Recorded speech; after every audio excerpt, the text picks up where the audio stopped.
tribulations, my heart, my balls, my somebody stop me, somebody come and get me. Little did I know that the Lord was riding with me. The law, the light, my heart, the fight, the wrong, the right is gone.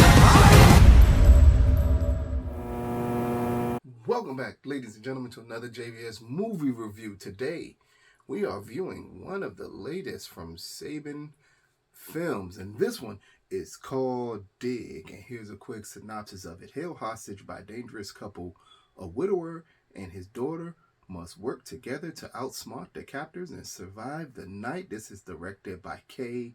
Asher Levin and stars Thomas Jane, Harlow Jane, and Emile Hirsch. Now, this is a film that I guess I'd call a surprise, because I knew nothing about this film. I just saw a poster of it and I said, oh, Thomas Jane, I have to check it out. And with Emile Hirsch in it, I said, oh, I really have to check this movie out.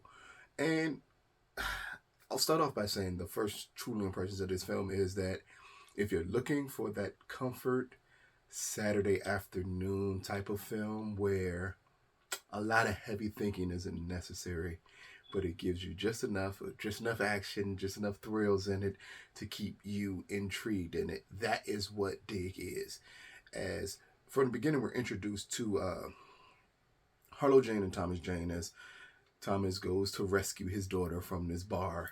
And coming from the bar after rescuing his daughter, we get the tragic event happens of how his wife dies. And then we also get how his daughter becomes disabled, where she loses her hearing.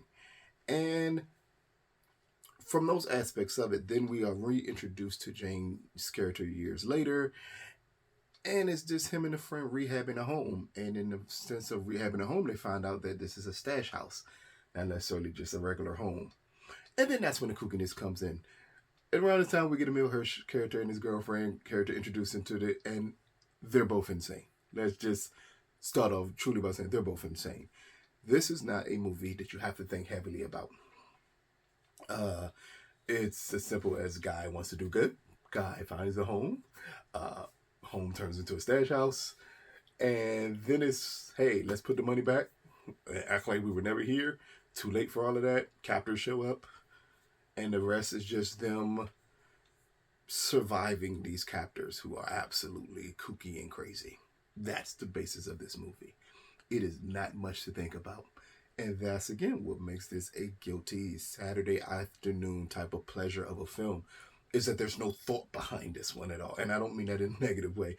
I mean that in the sense where this is that 90s or early 2000 type of thriller that you would get. I think it's called Extreme Measures with Hugh Grant and Gene Hackman. Type of it, I'm giving you a film that reminds me of another one with Andy Garcia and Michael Keaton, where he plays a psychopath in it. Where it's very reminiscent of those films. The DNA of those films feel like it's in Dig, in the sense that it is just a straightforward semi-action thriller made to be something that you could be intrigued by. There's cursing in it. There's a little bit of violence in it, but I still feel this is a film where I can gather a different groups of people from different ages and have them watch and be entertained by it. Now, as we get to the plot of the movie, it is silly at best. That's not what you're here for. The storyline, that's not what you're here for. Thomas Jane and Harlow Jane do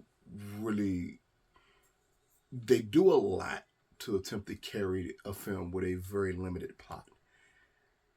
And to me, in ways they succeed, in other ways they don't, because it does at times feel like this is dragging on a little too long, but it's still not to the extent of it becoming an absolutely unwatchable movie.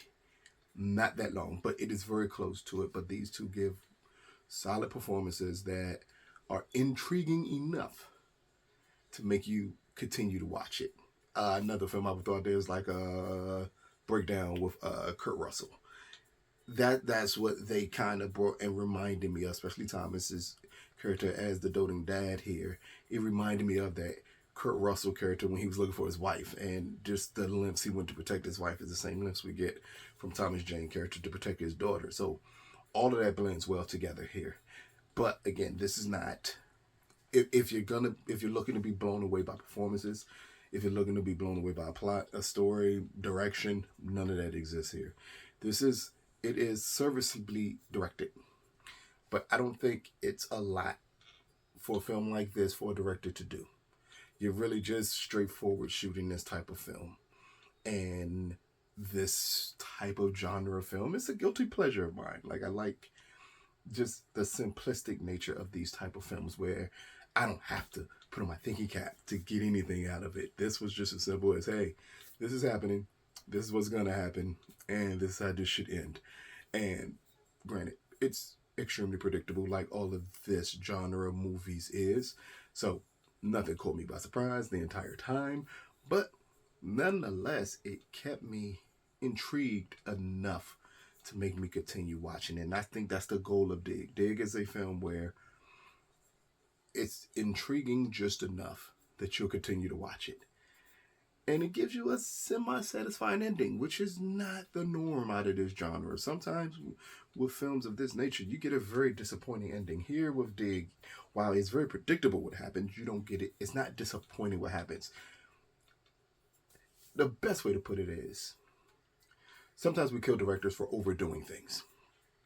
Sometimes it's actually good and nice and feels good to have a director do exactly what you think he's going to do and decide, I'm not going to give you too much more than that. There's no need to.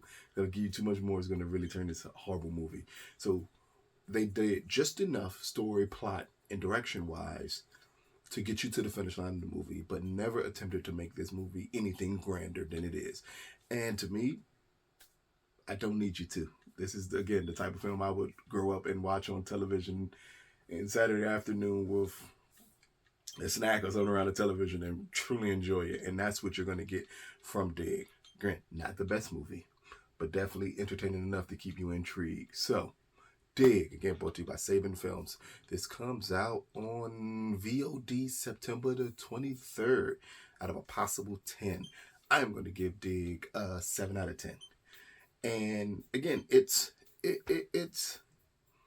gonna be people who are not gonna like it because they're gonna say it's too predictable. But in all honesty, this is the guilty pleasure type of film that I do think that you can get intrigued with, that you can snuggle up with someone and watch, or just sit around with a group of people and enjoy it just enough because it's gonna keep you intrigued. The performances are just enough to make you say, let me pay more attention to this film. And I think, again, that's what you need out of this type of film. You needed something to keep you intrigued just enough to keep it going. And that's what you get from Dig. And I think that's why people who give this film a chance on VOD, I think you're going to really enjoy it once you give it a chance. And you'll be like, it's not great, but it's not bad. It's in that road of being a really decent, entertaining type of film that maybe I can watch again and not have a problem with it. And I think that's what Dig can bring a lot of people. But this has been another JVS movie review. Peace, people.